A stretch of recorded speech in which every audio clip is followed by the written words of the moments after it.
간밤에 미국 증시와 유럽 증시는 제자리 걸음을 했습니다. 그동안 랠리에 따른 다소 좀 숨고르기 과정이다라고 볼 수 있겠고요. 조정폭도 제한적인 흐름이었습니다. 아시아 증시는 일제히 올랐습니다. 미국의 경제지표 호조가 이 상승 동력이 됐는데요. 먼저 미국 증시 마감부터 정리해 보겠습니다.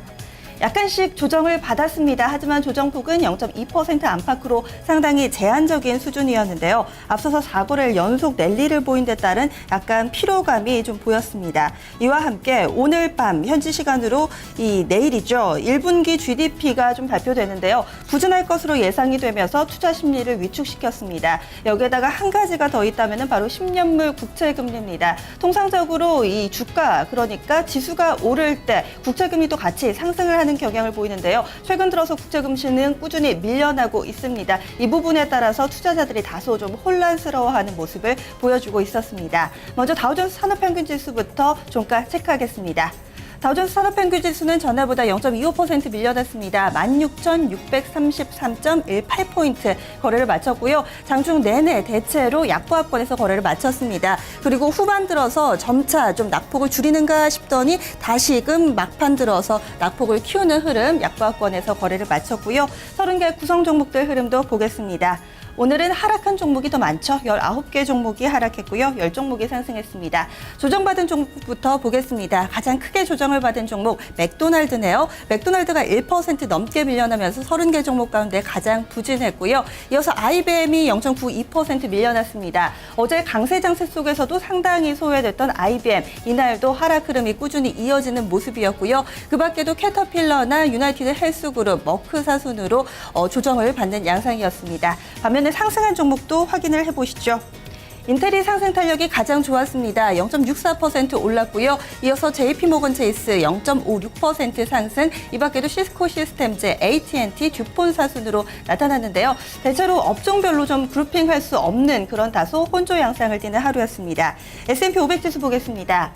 이날도 S&P 500 지수는 다시금 장중에 신고가를 경신했습니다. 하지만 후반에 서서히 상승분을 반납하더니 하락으로 전환되면서 아쉽게 거래를 마쳤죠. 0.11% 조정받았습니다. 1,909.78포인트의 거래를 마쳤습니다. 이어서 나스닥으로 넘어가겠습니다. 이날 나스닥도 앞서 보신 다우존스 산업평균지수와 비슷한 폭의 조정받았습니다. 0.28% 조정, 4,225.07포인트의 종가고요. 장중에 잠시 오후장에서 플러스로 전환되는 흐름 보여줬지만 아주 잠시였고요. 장중 내내 대체로 마이너스권에서의 흐름 보여줬습니다.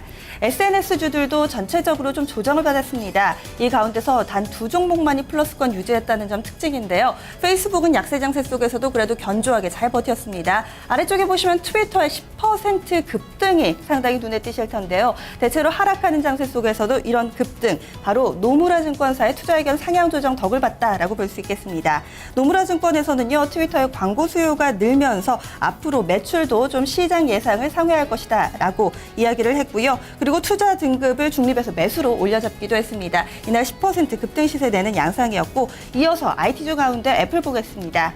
애플과 관련된 재료가 상당히 많았습니다. 월가 증권사의 레포트가 본물을 이루었는데요. 목표가 상향 조정 많았습니다. 번슈타인에서는 애플의 신제품 출시를 계기로 해서 전고점 부근까지 반등할 것으로 봤습니다. 기존의 목표 주가 615달러에서 700달러로 상향 조정했고요. 이와 함께 바클레이주도 기존의 590에서 655달러로 올려잡았습니다. 보시면은 이럼에도 불구하고 약간 좀 시장 분위기 이기지 못하고 조정받았습니다. 624.101에 거래를 마쳤고요. 장중 한때는 629달러까지 올라가면서 신고가 다시 한번 경신하기도 했습니다. 이어서 유럽 증시 넘어가겠습니다. 유럽 증시도 랠리를 보는 데 따른 숨고르기 국면이었습니다. 이날 영국 증시 같은 경우는 소폭 올랐습니다. 반면에 독일이나 프랑스 같은 경우 좀 독일은 하락했고요. 프랑스는 좀 약간의 상승하는 흐름이었습니다. 지금 퍼센트로 계산을 해보시면요, 변동폭이 0.1%도 안 됩니다.